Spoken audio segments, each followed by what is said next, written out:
Dharmabytes is brought to you by Free Buddhist Audio, the Dharma for your life. Our work is funded entirely by donations from our generous listeners. If you would like to help us keep this free, make a contribution at freebuddhistaudio.com/donate. Thank you, and happy listening. So on this journey, this final journey to Kushinara, which becomes the place where the Buddha finally enters parinirvana, two very beautiful events take place. So during the journey, the Buddha becomes overcome with fatigue and illness and needs to take rest several times. And while he's taking rest under one particular tree, a man named Pakusa of the Mala clan comes and passes the Buddha. Earlier in the Buddha's life, he had a teacher named Alara Kalama, and Pakusa was also a student of Alara Kalama. So the Buddha and Pakusa spoke, and the Buddha spoke of his powers of meditation. Pakusa was so inspired by what he heard, he decided to set aside his loyalty to Alara Kalama and join the Buddha and his disciples and become a lay practitioner. And in gratitude for the teaching, Pakusa presented 2 beautiful sets of golden-hued robes to the Buddha. So the Buddha advised Pakusa to give one set to him and another to Ananda. So Ananda normally in Buddhist tales is quite a humble, modest person, declines all gifts, but on this one occasion he didn't reject. So very carefully and lovingly, Ananda arranges the sets of golden-hued robes on the body of the Buddha. And interestingly, when the set of robes were placed on the Buddha, something strange happened.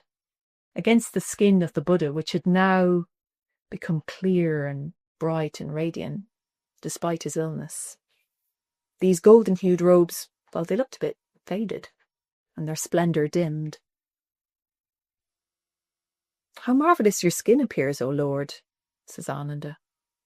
Now these golden-hued robes seem faded in comparison, their splendour dimmed. "It is so, Ananda, when the skin of the Buddha appears exceedingly clear and radiant.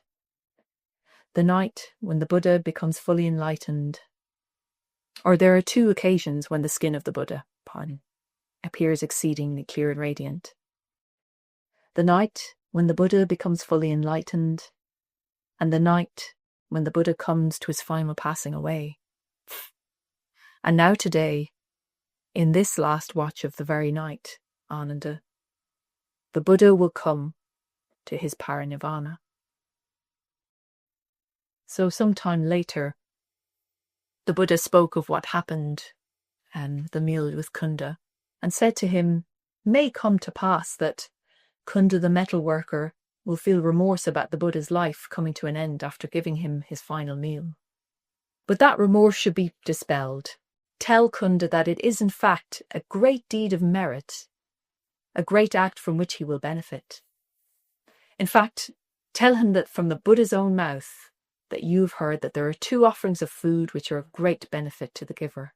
The food that is given to a Buddha after he's gained enlightenment, and the food that is given to a Buddha after he passes into parinirvana. Why, Kunda's deed will earn him a long life, good looks, happiness, fame, and heavenly rebirth." We hope you enjoyed today's Dharmabite. Please help us keep this free. Make a contribution at freebuddhistaudio.com/donate. And thank you.